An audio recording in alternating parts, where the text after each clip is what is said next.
नमस्कार दोस्तों, मैं आचार्य के शास्त्री, वास्तु एवं ज्योतिषाचार्य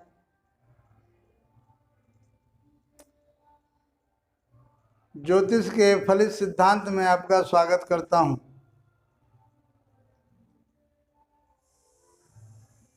मित्रों, हमारी जो चर्चा चल रही है फलित सिद्धांत में भावों के कारकत्व की चल रही है।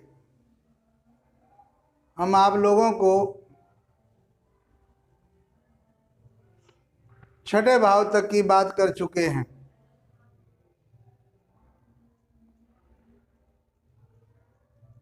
आज जो हमारी चर्चा रहेगी वो सप्तम भाव की रहेगी। अध्याय 69 सप्तम भाव।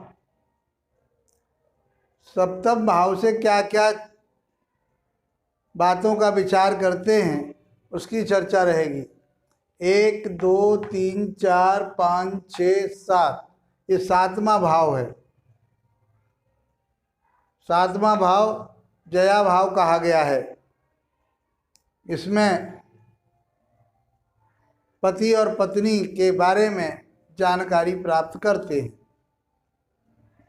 हम जो वीडियो आपको बना रहे हैं या एक एक भाव के बारे में जो चर्चा कर रहे हैं,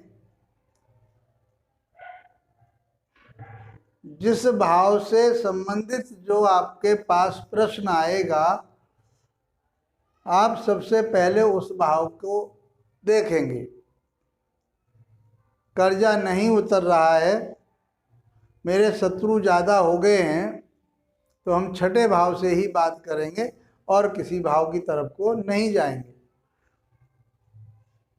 मेरे संतान नहीं हो रही है, काफ़ी दिन हो गए शादी हुए,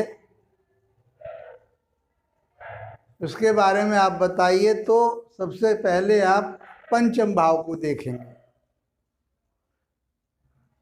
गिनती हम लगन से ही करेंगे। एक, ये पहला भाव है, ये दूसरा है, तीसरा है, चौथा है, ये 5वां है। छठा भाव शत्रु का है और 7वां भाव हमारा जया भाव कहा गया है। और इसमें जया भाव में पति पत्नी के बारे में चर्चा करते हैं। मित्रों, बहुत आसान तरीके से मैं इस चर्चा को लेकर के चल रहा हूं और उम्मीद करता हूं कि आप इसका लाभ उठा पा रहे होंगे। सप्तम भाव पति पत्नी, क्या बताया इसमें? 7वें भाव से हम पति और पत्नी के बारे में जानकारी लेंगे। पति, मान लीजिए ये स्त्री की कुंडली है, स्त्री जातक की ये पत्रिका है, तो उसके लिए ये 7वां भाव पति का हो जाएगा। तो उसका पति कैसा होगा? क्रूर स्वभाव का होगा, सौम्य स्वभाव का होगा,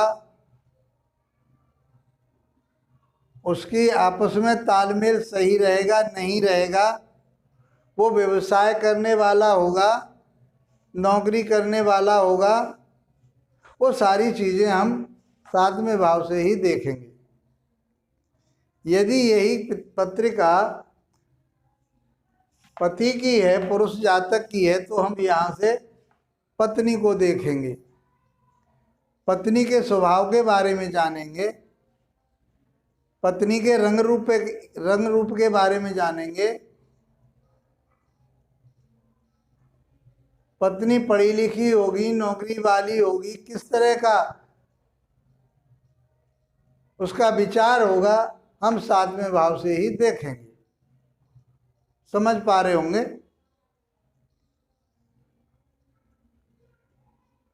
सफर, यात्रा, यहाँ से हम लंबी यात्रा देखते हैं। तीसरे भाव से जमीनी छोटी यात्रा की बात हो रही थी, लेकिन 7वें भाव से हम क्या देखेंगे? लंबी यात्रा की बात करेंगे कि वो लंबी लंबी यात्राएं करेगा उन लंबी यात्राओं से उसे धन प्राप्त होगा या वो अपना व्यर्थ में समय उसमें खराब करेगा, वो सारी चीज़ें यहाँ से 7वें भाव से देखेंगे। यात्रा उसके लिए लाभप्रद रहेगी, हानिप्रद रहेगी। कैसी यात्राएं करेगा? व्यापार, 7वें भाव से हम व्यापार भी देखते हैं। अब व्यापार क्यों देखते हैं? क्योंकि 10वां भाव है ये। 10वें भाव से हम कर्म क्षेत्र की बात करते हैं और ये 10वें से ये 10वां भाव पड़ जाता है। 1 2 3 4 5 6 7 8 9 10 भावात भावम की बात हम कर चुके हैं, बता चुके हैं। तो ये यहाँ से हम व्यापार भी देखेंगे, दैनिक रोजगार उसका देखेंगे। खोई हुई वस्तु, प्रश्नकर्ता आपके पास आकर के पूछता है कि मेरे घर से अमुक वस्तु चोरी हो गई है, अमुक चीज खो गई है, वो मिलेगी या नहीं मिलेगी? तो हम कहाँ से देखेंगे? 7वें भाव से ही देखेंगे। इन सारी चीज़ों की गणना हम धीरे धीरे आगे करेंगे, लेकिन अभी हम भाव के कारकत्व को समझ रहे कि कौन से भाव से हम क्या क्या चीज़ें देखेंगे। ये हमने एक एक शब्द लिख रखा है, आप इसका और जानकारी आप प्राप्त करिए, अपना अध्ययन कीजिए। फिर भी हम इसको विश्लेषण के द्वारा आपको बता रहे हैं। साझेदारी,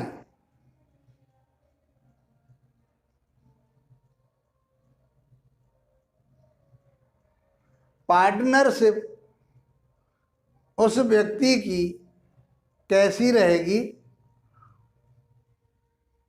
हम 7वें भाव से देखेंगे। कहते हैं कि मुझे कोई व्यवसाय करना है, कोई व्यापार करना है, मैं अमुक व्यक्ति के साथ पार्टनरशिप करना चाहता हूँ, क्या मुझे उसके साथ लाभ होगा या नहीं होगा? तो हम कहाँ से देखेंगे? 7वें भाव से ही देखेंगे।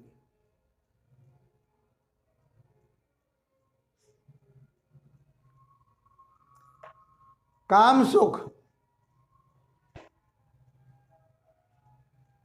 इस लगन से 7वां भाव, किसी भी भाव से उसका 7वां भाव उसका भोग दर्शाता है, उसका आनंद दर्शाता है, उसका सुख दर्शाता है कि उसके लिए उस चीज की प्राप्ति होगी या नहीं होगी।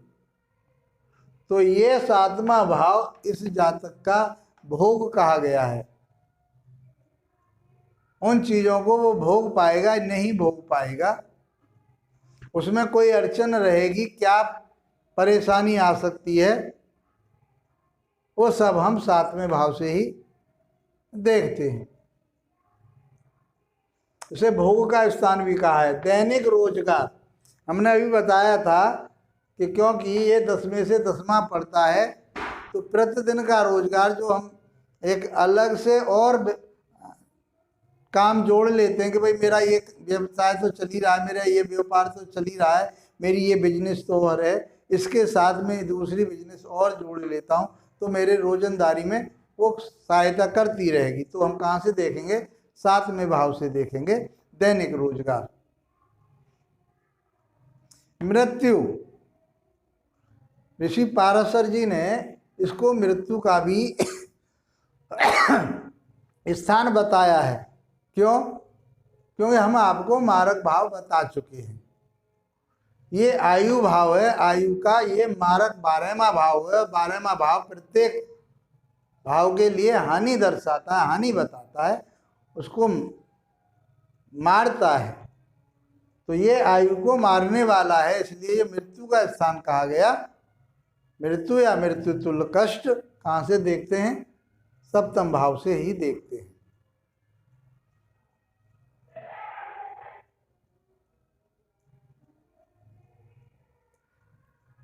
मूतेंद्रिय, जो हमारे गुप्तांग हैं, उनमें किसी प्रकार के रोग होना, गुप्त रोग होना, वो हम सब 7वें भाव से ही देखते हैं।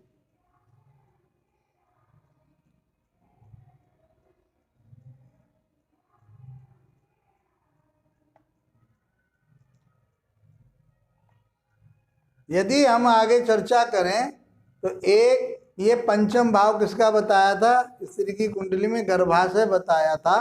तो 1 2 3 यहाँ से तीसरा भाव जो है वो यात्रा दर्शाता है।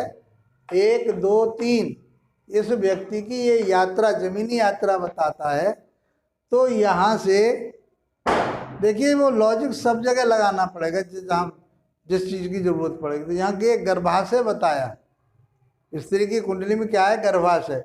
मान लीजिए गर्भाशय में शिशु आ चुका है, उसका पालन हो रहा है, तो क्या उसकी यात्रा पूरी होगी या नहीं होगी। 1 2 3 तीसरी इस गर्भ की यात्रा बताता है। तीसरा यहाँ से तीसरा भाव पड़ता है 7वां, तो इस गर्भ का क्या बताएगा, यात्रा बताएगा। उसके गर्भ को पूरा होने के लिए ये यात्रा बताएगा कि वो गर्भ अच्छी तरह से फलेगा फूलेगा या उसमें कोई विघ्न बाधा आएगी। तो यहाँ से तो देखेंगे ही देखेंगे, लेकिन हम यहाँ से भी उसको देखेंगे। बहुत रहस्य की बात बता रहा हूँ, आप समझिए इनको और आप अपना अध्ययन कीजिए और बहुत कुछ ज्ञान आपको मिलेगा। जब हम संतान पढ़ाएंगे तो इसके बारे में भी चर्चा होगी। विवाह, इस 7वें भाव से हम विवाह के बारे में भी जानकारी लेते हैं। इस जातक का विवाह होगा या नहीं होगा, देरी से होगा, समय से होगा, विघ्न बाधाएं आएंगी, कोई परेशानी आ सकती है, क्या तलाक हो सकता है। तो विवाह के बारे में भी हम सारी चीज़ें यहीं से देखेंगे और वैवाहिक जीवन भी यहीं से देखते हैं। उन दोनों में तालमेल कैसा रहेगा कैसा नहीं रहेगा, वो 7वें भाव से हम देखते हैं। सामने खड़ा हुआ शत्रु, किसी के साथ शत्रुता है तो 6ठे भाव से देखते हैं। लेकिन ये इस व्यक्ति के सामने खड़ा हुआ शत्रु है, जो आमने सामने खड़े हुए होते हैं। ये उस समय की चर्चा है जिस समय सेनाओं में आमने सामने खड़े हुए राजा होते थे, तो वो एक दूसरे के प्रश्नों को इसी तरह से देखते थे कि कौन सा शत्रु किसके ऊपर भारी पड़ेगा। वैवाहिक जीवन की बात हमने बताई थी, यहाँ से वैवाहिक जीवन भी देखा जाता है। मुकदमेबाजी, प्रश्न लेकर के कोई जातक आपके पास आता है और पूछता है कि मेरे अमुक व्यक्ति के साथ में मुकदमेबाजी चल रही है, आज मैं मुकदमे की तारीख पे जा रहा हूँ, तो मेरा वहाँ विजय होगी या नहीं होगी, मैं हारूंगा या जीतूंगा। तो हम 7वें भाव से ही उसकी गणना करेंगे।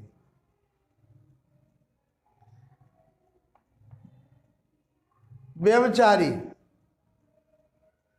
जब यहाँ से भोग विलास होगा, भोग का है ये घर, विलासता का है ये घर, तो क्या वो व्यक्ति अपने सदाचार में रहेगा या वो व्यभिचारी बनेगा, कैसा रहेगा, उसकी सोच किस प्रकार की होगी, मनोवृत्ति कैसी होगी उसकी। तो हम 7वें भाव से ही गणना करेंगे। दूसरी स्त्री से संबंध, वो भी हम यहीं से देखेंगे। ये व्यभिचारी है, दूसरी स्त्री से संबंध का अर्थ ये व्यभिचारी से हो गया, तो ये मान के चलिए कि वो अपनी पत्नी के अलावा और दूसरी पत्नी के साथ अटैचमेंट बनाए हुए है, तो उसके बारे में हम सारी चीज़ें यहीं से बता सकते हैं। अर्थात मैथुन संबंधी जितनी भी बातें हैं, ये व्यभिचारी की बात आ गई, दूसरी पत्नी के साथ दूसरी स्त्री के साथ संबंध की बात आ गई, तो ये मैथुन संबंधी जितनी भी गुप्त बातें हैं हम सब कहाँ से देखेंगे, 7वें भाव से देखेंगे। मित्रों, इसको मारक भाव भी कहा गया है, जैसे पहले बता चुके कि ये मृत्यु भाव है, तो इसको हम मारक भाव भी कहते हैं। ये हम पहले आपको बता चुके हैं। मित्रों, आशा करता हूँ कि बहुत आसान तरीके से मैंने आपके सामने इस चर्चा को रखा। आप सीखिए, समझिए और अपने जीवन में लाभ उठाइए। धन्यवाद दोस्तों, नमस्कार।